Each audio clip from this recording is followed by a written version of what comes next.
तो आपके अनुसार अभी एनडीए या महागठबंधन में से किसका पलड़ा भारी दिखता है आपको? देखिए, अगर हम आपको बहुत ऑनेस्टली बोले, हुँ, तो कैडर वाइज़ अगर आप देखिए तो अभी एनडीए का पलड़ा भारी है। उनका कैडर बहुत ही स्ट्रॉन्ग है, हुँ, बहुत ही स्ट्रॉन्ग हुँ, है। This is something that we need to acknowledge.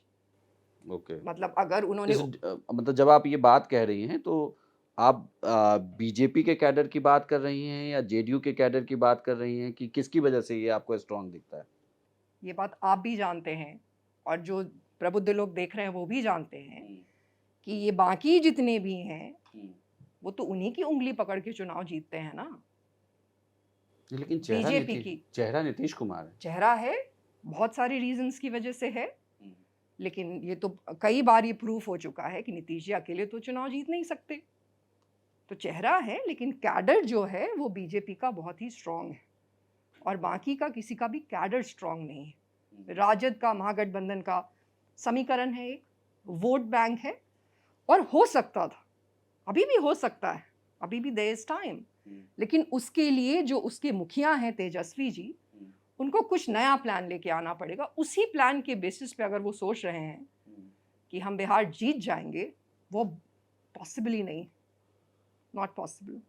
नहीं, आप 2 पार्टियों का गठबंधनों का आप ज़िक्र कर रही हैं, लेकिन एक प्रशांत किशोर भी हैं। दावा वो भी कर रहे हैं कि 243 पे वो कैंडिडेट उतारेंगे और पूर्ण मेजॉरिटी में सरकार भी बना देंगे। तो आपको नहीं लग रहा कि थर्ड फैक्टर इस बार काम करेगा? बहुत अच्छी बात है कि अगर वो लग रहा है उनको कि वो सरकार बना देंगे। हुँ, अ, उनके बारे में 2-3 चीज़ें हैं, काफ़ी बार मैंने बहुत चीज़ें बोली हैं ऑन हुँ। रिकॉर्ड। तो एक चीज़ ये बोलूँगी कि सरकार बनाने का तो कोई क्वेश्चन ही नहीं है इस बार, आपके अनुसार प्रशांत किशोर के पास किसी इतने के नंबर भी नहीं है। अनुसार। It's not just about numbers, hmm, मैं ग्राउंड पे भी हूँ, ठीक तो है। मुझे वो भी पता है हुँ, कि आप एक ख़ास वर्ग में राजनीति करके या बहुत ज़्यादा ऊपर से अपने आप को टॉप डाउन राजनीति करके आप सुर्खियों में छा सकते हैं। लेकिन जनता तक पहुँचना बहुत ही मुश्किल है। इन्फॉर्मेशन एसिमेट्री है अभी भी बिहार में।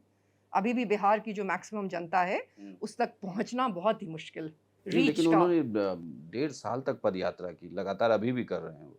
हाँ, तो जो उन्होंने पदयात्रा की उसका हुँ, तो एक रिज़ल्ट तो निकला था, बाय इलेक्शन का। हुँ, एक रिज़ल्ट तो निकल चुका है।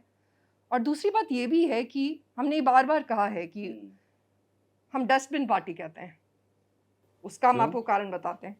वो जो भी प्रॉमिस करते हैं, हुँ, वो प्रॉमिस किस चीज़ की तरफ है? वही जो हमने 2020 में चीज़ें कही कि हम बिहार बदलेंगे। वो हुँ, भी बिहार को बदलने आए हैं। हुँ। लेकिन क्या बिहार को उन्हीं पुराने लोगों को लेके बदला जा सकता है?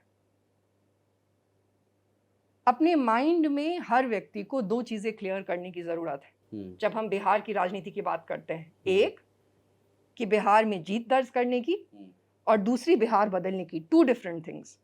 आज के डेट में तो उनके लिए जीत दर्ज करना भी मुश्किल है हुँ, और जिस तरीके की वो राजनीति कर रहे हैं, दूसरे पार्टी के सारे निकाले गए लोग, हुँ, किसी को भी अपने पार्टी में मिला लेना, तो इस तरीके की उसी पुरानी घिसी-पिटी राजनीति करके बिहार नहीं बदला जा सकता।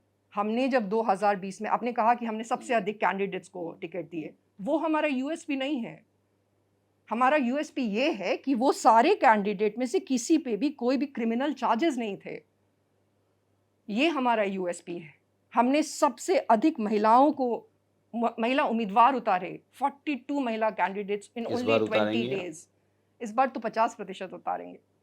पिछले बार भी 50% ही उतारना चाहते थे, हुँ, लेकिन मात्र 20 दिन थे, हुँ, उसमें हमने 42 उतारे। बीजेपी ने मात्र सोचिए बीजेपी ने 37 महिला हुँ, कैंडिडेट्स व्हिच वाज़ ओनली 15%। हुँ, राजद ने 24 महिला कैंडिडेट्स हुँ, जो कि मात्र 10% था और हमने 28% महिला कैंडिडेट्स मात्र 20 दिन में उतारे थे, 42।